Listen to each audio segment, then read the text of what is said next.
आणि operation thunder हे सुरू केलेले आहे. त्या अंतर्गत अंमली पदार्थ विरोधी मोहीम सुरू आहे.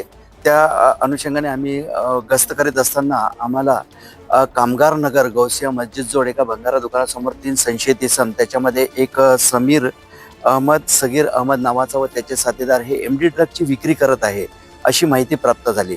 त्याप्रमाणे आम्ही वरिष्ठांना ती माहिती देऊन त्यांच्या आदेशान्वये त्या ठिकाणी रेड केली असता कपिलनगर पोलीस स्टेशनच्या स्टाफसह आणि पंचासह रेड केली असता सगीर अहमद याच्या ताब्यामध्ये एकूण 28 ग्रॅम तसेच त्याच्या वाहनामध्ये एकूण 56 ग्रॅम याप्रमाणे 85 ग्रॅम एमडी पावडर हस्तगत करण्यात आलेले आहे.